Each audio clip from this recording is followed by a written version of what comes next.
Hello guys, good afternoon. So, I'm here again. Naglalakad-lakad sa aking kaharian. Nakakabagot kasi kung palagi na nakahiga because I have to rest my foot, my knee. So, nandito ako ngayon sa labas ng aking sa may kita niyo sa likod ko ang rice fields.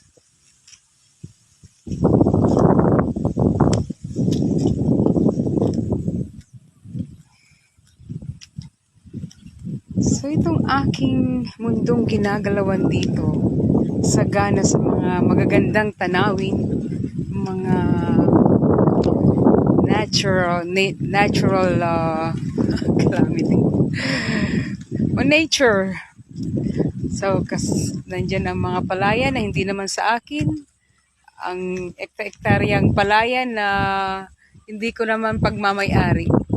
So ang sarap ditong manirahan kasi nga kita ninyo yung simoy ng hangin guys, napakasarap, napakalamig. So, hindi lahat ay nakakaranas ng ganitong luxury. Kailangan bang pumunta ng mall para lang magpalamig? Samantalang dito, it's free. Libre ang hangin, libre ang lahat, ang sariwa ng simoy ng hangin. Ang ganda ng paligid, green na green. Look at that. So, yan sa likod ko. So, lahat ng nakikita ninyong rice field na yan ay hindi yan sa akin. Sa kanila yan. Nakikipicture la ako dito.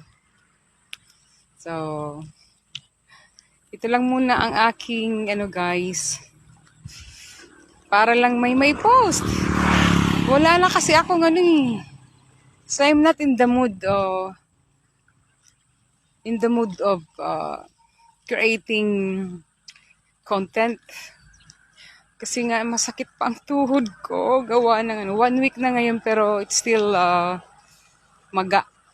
Meron pa din siyang di ba may sasakyan. I have to be okay. So maga pa din. So yan guys, sa likod ko yan ang irrigation. So dyan, that is NIA, National Irrigation Authority. NIA? National Irrigation, okay. NIA. Okay. Minsan kasi nabubulol ako eh. Ewan ko ba, bulol siguro ako. Nabubulol ang iyong lingkod. So, look at the view. Hindi ko na, kasi walang...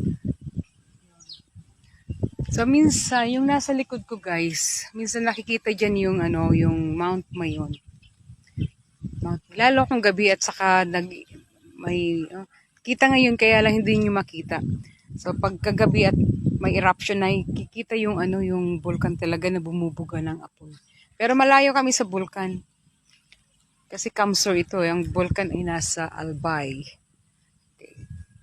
So, ito lamang guys ang aking content ngayon.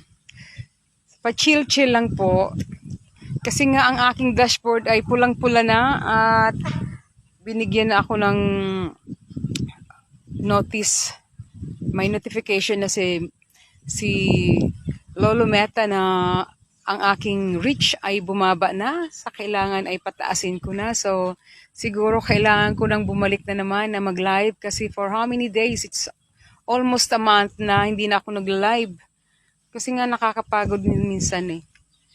But, mamaya magla-live ako. May pupuntahan ako na meron kaming okasyon na pupuntahan. So, magla-live ako on the way, mag-travel. Sana may manood sa inyo guys. Thank you for watching. And gusto ko lang magpasalamat sa lahat ng aking followers na patuloy na nagsusuporta sa aking mga content. Nagbibigay ng kanilang comment, ng views, ng share. Salamat po sa inyo lahat. Hindi kayo dinidedma ng inyong lingkod. So, na-appreciate ko lahat ng tumutulong sa akin na magkaroon ng views. So, At syempre, nandyan din po ang support ko sa inyo. Always. So, hindi ako, siguro, matagal lang kasi nga minsan ay may work. Pero hindi ako nakakalimot na mag-ibalik ang suporta, ang aking gratitude sa patuloy ninyong pagsuporta sa akin. Ba't parang ang ganda-ganda ko? Yun lamang guys. Thank you so much for watching. Thank you for all your support. Thank you to all my followers. Thank you so much.